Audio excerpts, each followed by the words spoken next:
ಆತ್ಮೀಯ H16 news ಅರ್ಥಾತ್ ಹೇ ಸೀತಾರಾಮಗೆ ಸ್ವಾಗತ. ನಾನು ನಿಮ್ಮವ MI ಅಥವಾ ಮಲ್ಲಪ್ಪ ಜೋತಾವಾರ್. ಆದ್ಮೇಲೆ ಈಗ ತಾವು ದಿನ ಸುದ್ದಿಗಳನ್ನ ಅದರ ಜೊತೆಗೆ ವಿಶೇಷತೆಗಳನ್ನ ನೋಡ್ತಾ ಹೋಗಿ ವಿಶೇಷ ಈ ಮೊದಲನೇ ಸುದ್ದಿಯನ್ನು ನೋಡಿ. ಹಿಂದೂ ಸೇವಾ ಟ್ರಸ್ಟ್ ಇಳಕಲ್ 2026 ಶ್ರೀ ಛತ್ರಪತಿ ಶಿವಾಜಿ ಮಹಾರಾಜರ ಜಯಂತ್ಯೋತ್ಸವ ಶೋಭಾಯಾತ್ರೆ ಹಾಗೂ ವೇದಿಕೆ ಕಾರ್ಯಕ್ರಮ ಬರುವ ಮಾರ್ಚ್ 15ನೇ ತಾರೀಕು ರವಿವಾರದಂದು ಶಿವಾಜಿ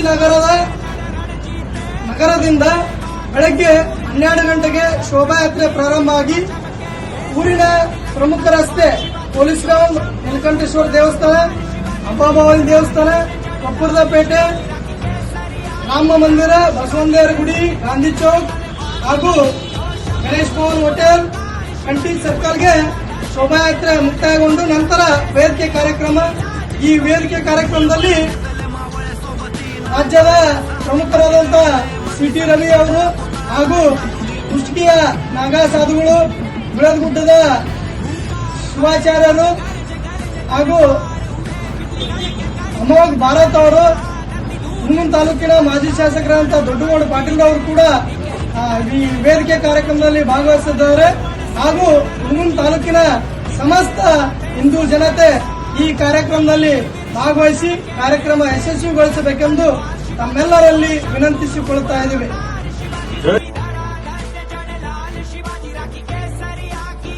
ವೇದಿಕೆಯಲ್ಲಿ ಆಸನರಾಗಿರುವಂಥದ್ದನ್ನು ನಾವು ನೋಡಿದ್ದೇವೆ. ಬಟ್ ಇದು ಈ ಒಂದು ದಿನಕ್ಕೆ, ಈ ಒಂದು ಸಮಾರಂಭಕ್ಕೆ ಮಾತ್ರ ಅದು ಸೀಮಿತ ಆಗಬಾರದು. ಪ್ರತಿಯೊಂದು ಇಲಾಖೆಯಲ್ಲೂ ಆಗಿರುವಂತಹ ಕಾರ್ಯಕ್ರಮಗಳಲ್ಲಿ ಈ ನಿರ್ಧಾರವನ್ನು ಕೈಗೊಳ್ಳುವಂತಹ ಜವಾಬ್ದಾರಿಯಲ್ಲಿ ಮಹಿಳೆಯರಿದ್ದರೆ ಅದು ಆ ಒಂದು ಇಲಾಖೆ ಆಗಿರ್ಬೋದು, ಆ ಒಂದು ಸಮಾಜ ಆಗಿರ್ಬೋದು, ಮುಂದಿನ ಒಂದು ಹೆಜ್ಜೆಗೆ ಹೋಗಿದೆ ಅಂತ ನಾವು ಅದನ್ನು ಅರ್ಥ ಮಾಡ್ಕೋಬಹುದು.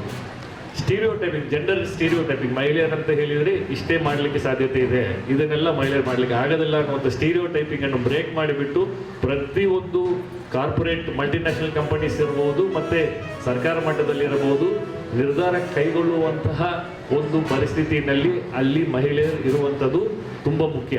ಯಾಕೆಂದರೆ ಸಮಾಜದಲ್ಲಿ 50% ಮಹಿಳೆಯರು ಇರ್ತಾರಲ್ಲ, 50% ಸಮಾಜದಲ್ಲಿ ಮಹಿಳೆಯರು ಇರುವಾಗ ಮಹಿಳೆಯರ ಸಮಸ್ಯೆಗಳ ಬಗ್ಗೆ ಚರ್ಚೆ ಮಾಡಲಿಕ್ಕೆ ಯಾವುದೇ ನಿರ್ಧಾರ ತಗೋಬೇಕಾದ್ರೆ ಅಲ್ಲಿ 50% ಮಹಿಳೆಯರನ್ನು ಕೂಡ ಇಟ್ಕೊಂಡು ಚರ್ಚೆ ಮಾಡಿದರೆ ಮಾತ್ರ ಆ ಬಜೆಟ್ ಆಗಿರಬಹುದು, ಆ ಅನುಷ್ಠಾನ ಆಗಿರಬಹುದು, ಅದರಲ್ಲಿರುವಂಥ ಸಮಸ್ಯೆಗಳಾಗಿರ್ಬೋದು ಅದು ಹೊರಗೆ ಬರುತ್ತದೆ, ಸಮಾಜಕ್ಕೆ ಅದು ಅನುಕೂಲ ಆಗ್ತದೆ. ಈ ನಿಟ್ಟಿನಲ್ಲಿ ಹಲವಾರು ಕಾರ್ಯಕ್ರಮಗಳನ್ನು ಮಾಡಬೇಕಾಗ್ತದೆ ಮುಂದಿನ ದಿನಗಳಲ್ಲಿ.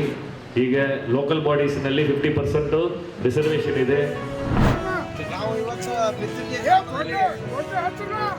ಸಂತೋಷ ಸಮಾರಂಭವನ್ನು ಆಚರಿಸುವಂತಹ ಸುದ್ದಿ ಇವತ್ತು ಈ ಭಾಗಕ್ಕೆ ನಮ್ಮ ಕ್ಷೇತ್ರದ ಜನಪ್ರಿಯ ಕಾಂಗ್ರೆಸ್ ಶಾಸಕರಾದಂತಹ ಮಾನ್ಯ ಶ್ರೀ MB ಪಾಟೀಲ್ ಸಾಹೇಬರು ಒಂದು ಪರ್ಮನೆಂಟ್ ನಿಶ್ಚಿತ ನೀರಾವರಿ ಯೋಜನೆಯನ್ನು ಕೈಗೊಳ್ಳುವ ಸಲುವಾಗಿ ಸ್ಯಾಂಕ್ಷನ್ ಮಾಡಿ ಬಾಬಾನಗರ ಸರಹದ್ದಿನಲ್ಲಿ ಬರುವಂತಹ ಫಾರೆಸ್ಟ್ ನಲ್ಲಿ ಸುಮಾರು ಒಂದು 500 ಎಕರೆ ಜಮೀನು ತೆಗೆದುಕೊಂಡು ಅಲ್ಲಿ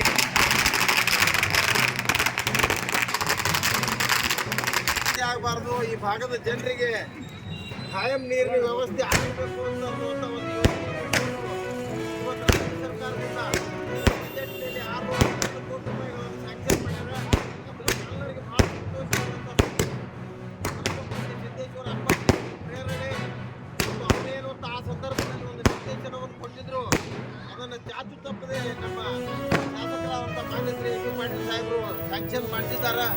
ಈ ಒಂದು ಸಂತೋಷ ಸಮಾರಂಭವನ್ನು ನಾವಿಲ್ಲಿ ಆಚರಣೆ ಮಾಡ್ತಾ ಇದ್ದೀವಿ. ಅದಕ್ಕೆ ಇವತ್ತು ಈ ಭಾಗದಲ್ಲಿ ಬರುವಂಥ ಕೊನೆ ಭಾಗದವರೆಗೂ ನೀರು ತಲುಪಬೇಕು, ಬೇಸಿಗೆಯಲ್ಲಿ ಯಾರಿಗೂ ನೀರಿನ ತೊಂದರೆ ಆಗಬಾರ್ದು.